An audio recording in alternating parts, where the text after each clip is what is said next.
Salam hörmətli izləyicilər. Şəhidin Səsi proqramının bugünkü buraxılışında biz bir igidin döyüş yolunu sizlərə təqdim edəcəyik.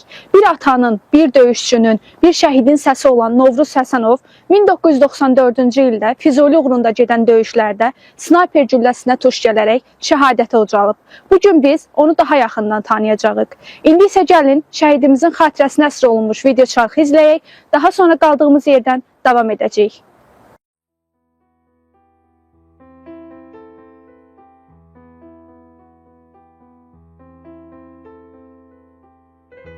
Şəhid Həsənov Novruz Hacıbaba oğlu 30 noyabr 1958-ci ildə məmləkətimizin canlı tarix muzeyi sayılan Dağlar diyarı qədim Kəlbəcərdə dünyaya göz açdı. Uşaqlıqdan zəhmətkeşliyi və savadı ilə seçilən Novruz Həsənov 2 saylı orta məktəbi əla qiymətlərlə bitirdi. 1976-1978-ci illərdə hərbi xidmətini şərəflə başa vurdu. 1988-ci ildə atasını itirən Novruz ailənin yükünü çiyinlərinə aldı. 8 övladlı ailədə 4 qardaş, 4 bacı arasında böyüyən vətən oğlu hər zaman ailəsinə və torpağına bağlı oldu. 1993-cü ildə könüllü olaraq milli ordu sıralarına yazıldı. Onun döyüş yolu Füzulidən başladı. Vətənin dar günündə silaha sarılan Novruz Həsənov torpaq sevgisini əməli ilə sübut etdi. Döyüşlərdə şücaətlə vuruşaraq yüksək atıcılıq məharəti göstərdi. 1994-cü il yanvarın 7-sində Füzuli rayonunun Qaraxanbəyli kəndi uğrunda gedən ağır döyüşlərdə snayper gülləsinə tuş gələrək şəhadətə ucaldı. Novruz Həsənov Şəhidlər Xiyabanında dəfn olundu. Şəhid Həsənov Novruzun ölümündən sonra 3 övladı onun şərəfli həyat yolunun davamı olaraq bugün azad vətən torpağında yaşayır. Salam, zəhmət olmasa özünüzü təqdim edərdiniz. Salam, mən Həsənov Mehbarə, Həsənov Novruz Hacıbaba oğlunun qızıyam. Siz ata olaraq Novruz Həsənovu necə xatırlayırsınız? Mən uşaqlıq illərimi, atalı olan günlərimi belə xatırlayıram ki, mən 9 yaşım var idi, 1-ci sinifə gedirdim. Atam nə qədər işdən arğın, yorğun gəlsə də, yəni gələrdi mənim dərslərimə məşğul olardı, mənim əlimdən tutardı, dərslərimi yazdırardı, hansı hərfləri öyrəndiyimi soruşardı, hansı xəttləri, 1-ci sinifdə 1-ci xəttlərdən başlayırlar. Yəni maraqlanardı, nə qədər də arğın, yorğun gəlsə də işdən, mənlə maraqlanardı, məktəbə özü aparardı, gətirərdi. Çox zəhmətkeş, ailəsinə bağlı, bacı qardaşına, anasına bağlı bir ata idi. Mən çox fəxr edirəm ki, elə bir qəhrəmanın övladıyam, elə bir atanın qızıyam. Həmişə də fəxr eləmişəm, həmişə də qürur duymuşam onunla. Mən biraz uşaqlıqda dəcəl qız olmuşam. Ancaq atam mənim nazımla həmişə oynayardı. Mən biraz evə gec gələrdim, anam məni danlayardı, çağırardı. Ancaq ki, atamın işdən gəlməni gözləyirdim.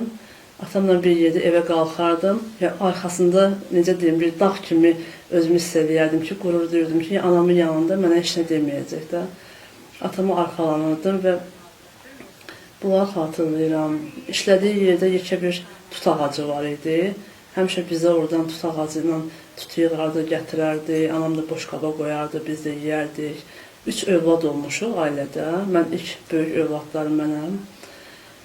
Həmişə də atamı unutmamağa çalışmışam, xatırlamağa çalışmışam, tanıtmağa çalışmışam. İstəyirəm ki, unudulmasın, nəsillərdən nəsillərə keçdikcə tanınsınlar, unutmasınlar, şəhidlərimizi həmişə paylaşsınlar. Özümdə bacardığım qədər paylaşıram.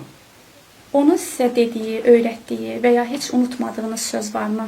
Atamın mənə uşaqlığımda dediyi ən yadda qalan sözü mənim təhsil almağım idi, mənim təhsilimi davam etdirmək idi.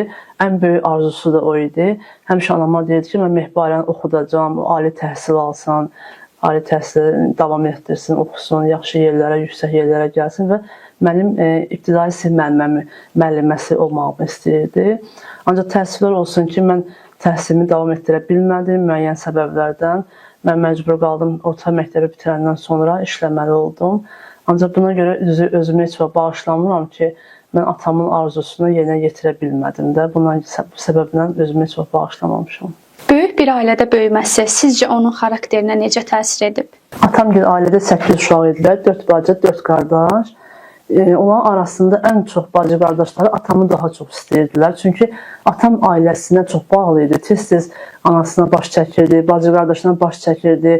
Maddi, mənəvi həmişə onların arxasında, həmişə onların yanında idi. Ona görə də ailədə ən çox sevilən atam idi. Həmişə də çox bibilərimdən, əmilərimdən atam haqqında çox gözəl sözlər eşitmişəm.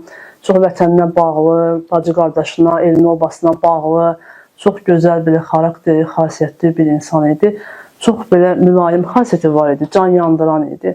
Hər kəsə bir çətin günündə, dar günündə hər kəsin yanında olurdu yenə. Ona görə də hər kəs onu çox istəyirdi. Hər kəs onu xoş qarşılayırdı, sevilirdi hər kəs tərəfindən. Atanızın könüllü olaraq milli orduya yazılması ailəniz üçün necə bir qərar idi? 1993-cü aprelin 2-sində ermənilər tərəfindən Kəlbəcər işğal olundu və mənim atam bunu eşitmişdi. İşdən evə gələrək anama bildirdi ki, mən bəs milli orduya könüllü yazılacağam və döyüşə gedəcəm. Öz bacı qardaşımı, anamın qisasını alacağım. O fikirləşirdi ki, ermənilər tərəfindən ata, anası, bacı qardaşı girov götürülüb, əsir götürülüb. Ancaq onlar Mirov dağı ilə qaçmışlar, gəlmişdilər, Gəncədə məskunlaşmışdılar. Ancaq o dövrdə telefon yox idi, bir əlaqə yox idi, əlaqə saxlamaq olmurdu. Ona görə xəbərsiz idi, bu məlumatı yox idi. Bununla bağlı bizə bildirdi ki, mən milli orduya gedəcəm, könüllü yazılacağam, özüm döyüşlərə qatılacağam. Ancaq düzü anam üçün biraz çətin idi ki, tək başına 3 dənə övladı böyütmək, həmçinin bizim üçün də çətin idi o dövrdə. Amma atam milli orduya könüllü yazıldı və döyüşə getdi. Döyüş yolu da Füzulidən başladı. Onun vətənə bağlılığı sizdə hansı hissləri yaradır? Atamın həyatı qısa olsa da, amma şərəfli bir ömür yaşamışdır. Şəhid övladı olmaq, qürurverici bir hiss olsa da, ancaq çətin tərəfləri də odur ki, tək atasız böyümək, ana tərəfdən böyümək, atasız böyümək, bir qız övladı həyatında da ki, ata arxadır, dayaqdır. Çətin olsa da, amma qürurverici bir hissdir və həmişə mən atamla qürur duymuşam. Elə bir qəhrəmanın övladıyam, həmişə fəxr eləmişəm. Özümün də 2 övladım var, bir oğlum var, bir qızım var və çalışdığım qədər onları vətənpərvər ruhda böyüdürəm. Həmişə babalarının adını uca tuturlar. Oxuduqları məktəbdə tez-tez tədbirlər keçirilir və orada həmişə şəhidlər haqqında şeirlər səsləndirilir, həmçində babalar haqqında gözəl sözlər danışırlar, onu unutmağa çalışmırlar, tanıtmağa çalışırlar ki, gələcək nəsillərimizə də qəhrəmanlarımızı tanısınlar, onlara örnək olsun onların döyüş yolu. Atanızın şəhid olma xəbərini necə aldınız? 1994-cü il yanvarın 7-sində axşam radələrində Suraxanı hərbi komissarlığından bizə gəldilər və anamla mən evdə idik. Bizə bildirdilər ki, atam çox yaralı halda, ağır yaralı halda gətirilib hospitaldadır. Amma birinci bizə demədilər ki, şəhid olub. Biz düşdük, aşağı düşəndə bizi yönləndirdilər, binanın komendantın otağı var idi, 1-ci mərtəbədə. Bizə dedilər ki, biz bura buyurun. Biz içəri daxil olanda atamı tabutda gördük, onda bildik ki, atam şəhid olub. Anam nə qədər xahiş etdisə, onu göstərmədilər, son dəfə görmək istəyirdik. Bildilər ki, icazə yoxdur. Onun dəfnində dəhşət izdiham var idi. Bütün qonşular, qohumlar, hər kəs gəlmişdi, hər kəs ağlayırdı, hər kəs kədərlənmişdi. Çünki onu dəhşət çox istəyirdilər, həm qonşulardan, həm qohumlardan, öz döyüş yoldaşları da gəlmişdilər. Hər kəs pis olmuşdu, kədərlənmişdi ki, elə bir insan bu həyatdan köçdü. Çünki o qədər gözəl bir xarakterli, çox belə saf, çox mülayim xasiyyəti var idi.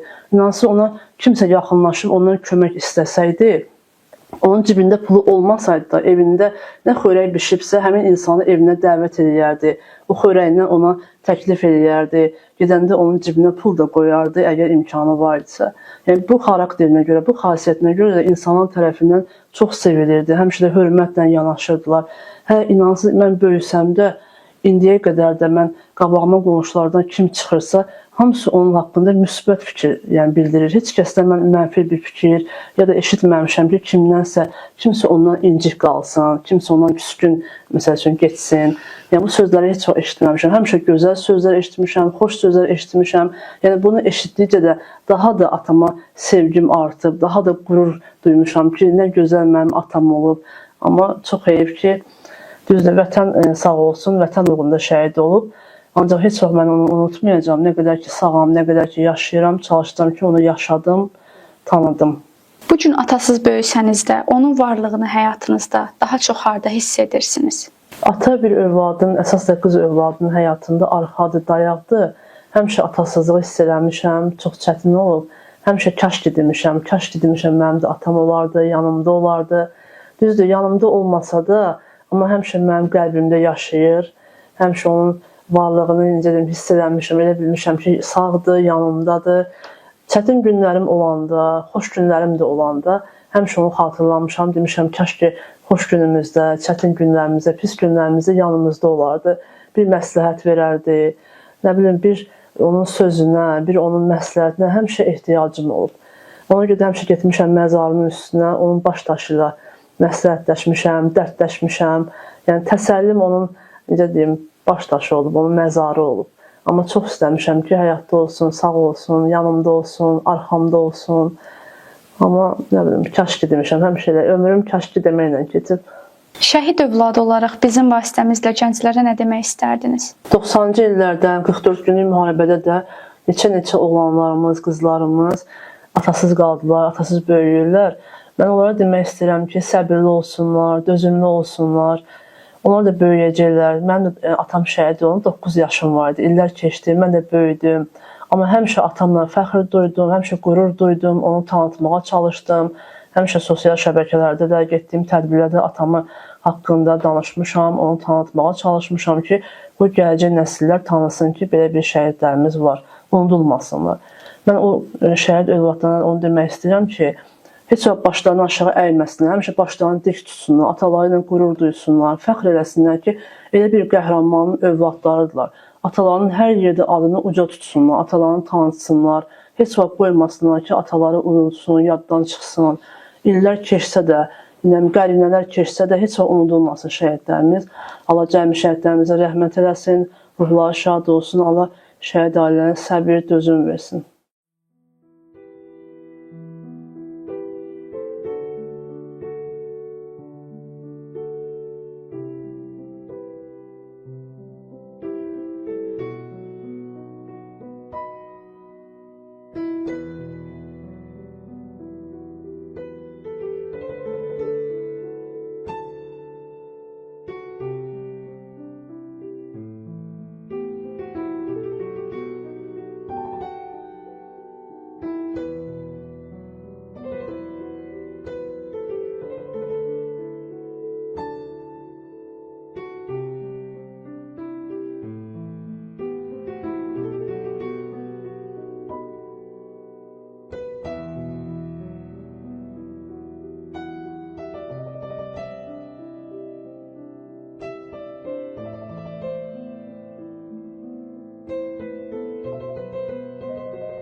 Şəhid Novruz Həsənovun həyatı bir insan həyatından daha artıqdır. O, Kəlbəcərin dağlarından başlayaraq Füzuli torpaqlarına qədər uzanan şərəfli bir yol keçdi və bu yolun sonunda şəhidlik zirvəsinə ucaldı. Allahdan bütün şəhidlərimizə rəhmət diləyir, ruhları qarşısında baş əyirik. Növbəti buraxılışlarımızda başqa bir qəhrəmanın döyüş yolunu işıqlandırmaq ümidi ilə. Sağ olun, salamat qalın.